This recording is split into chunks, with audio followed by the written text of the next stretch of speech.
সোমবার মালদায় এলেন রাজ্যের মুখ্য নির্বাচনী আধিকারিক মনোজ কুমার আগরওয়াল। তিনি মালদায় এসেই সোজা মালদা জেলা প্রশাসনিক ভবনে যান। সেখানে নির্বাচন সংক্রান্ত ব্যবস্থাপনা ও নিয়মাবলী সম্পর্কে বিভিন্ন রাজনৈতিক দলের প্রতিনিধিদের অবগত করতে সর্বদলীয় বৈঠক করেন। বৈঠকে রাজ্যের মুখ্য নির্বাচনী আধিকারিক মনোজ কুমার আগরওয়াল ছাড়াও উপস্থিত ছিলেন মালদার জেলা শাসক তথা জেলা নির্বাচন আধিকারিক রাজেনবীর কাপুর সহ বিভিন্ন রাজনৈতিক দলের প্রতিনিধি ও প্রার্থীরা। তাদের নিয়ে বেশ কিছু সময় রাজ্যের মুখ্য নির্বাচনী আধিকারিক বৈঠক করেন। বৈঠকে ভোটের দিন কেন্দ্রীয় বাহিনী, বিএলও, পোলিং এজেন্টদের কী ভূমিকা হবে সেই বিষয়ে তাদের অবগত করানো হয়। সর্বোপরি নিরাপত্তা বজ্র আটুনিতে ফ্রি অ্যান্ড ফেয়ার ইলেকশন হতে চলেছে সেই কথা সাফ জানান দেন রাজ্যের মুখ্য নির্বাচনী আধিকারিক। ইলেকশনের তিনি নিয়মগুলো বললেন, ইলেকশন টাইট হবে এবং তার যে ব্যবস্থাপনা হবে তার বিষয়ে আমাদেরকে গাইড করলেন।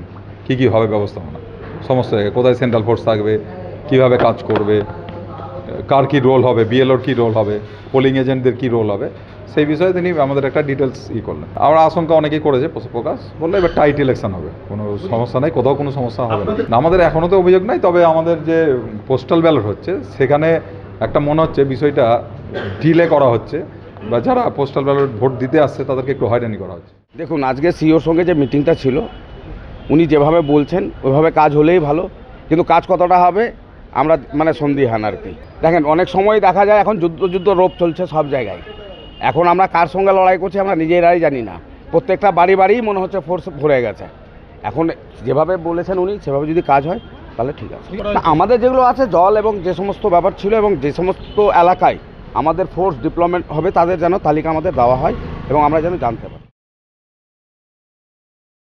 ভোট গ্রহণ কেন্দ্রের 100 মিটারের মধ্যে শুধুমাত্র কেন্দ্রীয় বাহিনীর রোল থাকবে।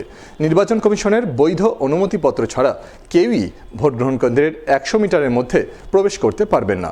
সকলকে ফ্রি অ্যান্ড ফেয়ার ইলেকশন করার লক্ষ্যে কাজ করতে হবে।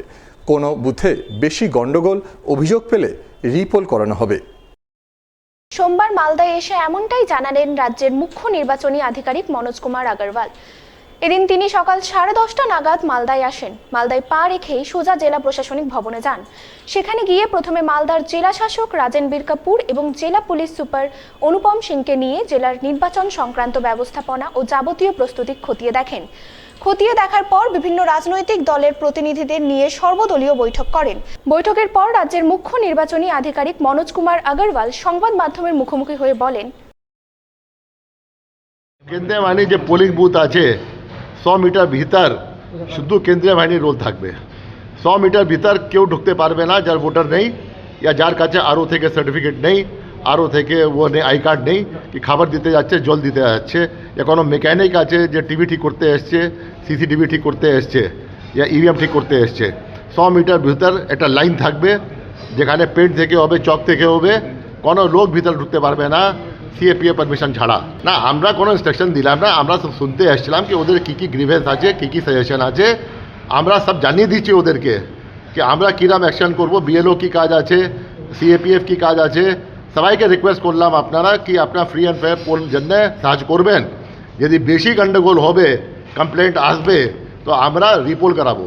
আর ইসে পরিষ্কার বলছে এবার ফ্রি ফেয়ার ইলেকশন হবে, কোনো যা আছে লোক ভয় করবে না, গিয়ে পার্বতন অবস্থাতে ভোট দিতে যাবে। দেখুন ট্রাইব্যুনাল কাজ যে আছে, অন্য একজন অফিসার আছে দেখছেন, যত নিষ্পত্তি করবে ট্রাইব্যুনাল সুপ্রিম কোর্ট অর্ডার অনুসারে 21 তারিখ পর্যন্ত ওটা ভোটার লিস্ট মধ্যে রিফ্লেক্ট হয়ে যাবে। 22 তারিখে যত লোককে ট্রাইব্যুনাল অ্যাড করবে 21 তারিখ পর্যন্ত আমরা ওদেরকে ভোটার লিস্ট মধ্যে অ্যাড করে দেবো। যদি ট্রাইব্যুনাল কারো নাম কাটছে, क्योंकि ট্রাইব্যুনাল দুদিকে কাজ করছে, যার নাম অন্তর্ভুক্ত হয়ে গেছে ওর আগেন্স্ট যদি কমপ্লেন্ট আসছে কি ঠিক মতন হলো না আর ট্রাইব্যুনাল বুঝছে না এলিজিবল নেই, তারপরে যে আছে ওদের নাম বাদ যাবে। যেটা হয়নি ওরা অ্যাপ্লাই করবে, ওদের যদি হয়ে যাবে ওদের নাম অন্তর্ভুক্ত হবে। আমরা যেটাই পেয়েছি আপনার মপ আপ রাউন্ড হচ্ছে পোস্টাল ব্যালট নিয়ে, 21 আজ থেকে আরম্ভ হয়েছে, 22 তারিখ পর্যন্ত মপ আপ রাউন্ড চলছে। আর ডিএম সাহেব অ্যারেঞ্জমেন্ট করেছেন প্রত্যেক সরকারি কর্মচারী যেটা আছে যে ভোট দেওয়া যে সুনিশ্চিত করবো আমরা কেউ সুষ্ঠুভাবে ভোট দিতে পারবে। কন্ট্রোল রুম প্রত্যেক জেলাতে হচ্ছে, কন্ট্রোল রুম সিও অফিসে হচ্ছে। আপনার প্রত্যেক অ্যাসেম্বলি সিটে 3টা স্ক্রিন থাকবে, ওখানে 3টা স্ক্রিন মধ্যে যে আছে প্রত্যেক বুথ কভার হবে 5-7-10 মিনিট মধ্যে। অ্যান্ড সিসিটিভি যে আছে মনিটরিং চলবে, এখানে অফিসার ফিক্স থাকবে। একটা যে আছে স্ক্রিন আছে या ऐसा लैपटप আছে 2 या 3 অফিসার থাকবে 6 ঘন্টা জন্য ডিউটি থাকবে ওদেরকে সব নোট করতে হবে এটা জিও বেরোবে অমুক 3 লোকের ডিউটি আছে ওটা তারপরে ওদেরকে লিখতে হবে কি আমি কিছু দেখলাম না দেখলাম তো আমি কি অ্যাকশন নিলাম আর এটাও লিখতে হবে কিছু দেখলাম না ওদেরকে সতর্ক থাকতে হবে ওদেরকে 100% সাইন করেই যেতে হবে ডিউটি করার পরে এটা নেই কি শুধু লাইনের লোক আছে যে মন চায় যেটা দেখবো না দেখবো এবার সিসিটিভি ওয়াচ হচ্ছে 3 স্তরে ওয়াচ হচ্ছে আরও অফিসে হচ্ছে ডিও অফিসে হচ্ছে সিএ অফিসে হচ্ছে 3 স্তরে হচ্ছে আর যেখানে কোনো কমপ্লেন্ট হবে আর তারপরে যে আপনার সিআরপিএফে যে লোক থাকবে বুথে গেটে ও 24 ঘন্টা ভিতরেই দেখবে যদি কোনো গন্ডগোল দেখবে ও কি ভিতরে যে আছে কিছু ছাপ্পা হচ্ছে কোনো গন্ডগোল হচ্ছে তো তারপরে ও যে আছে জানাবে নিজি বসকে জানাবে সেক্টর অফিসারকে জানাবে আমরা ফুল তদারকি নিয়ে করছি তাকে ফ্রি অ্যান্ড ফেয়ার পোল হোক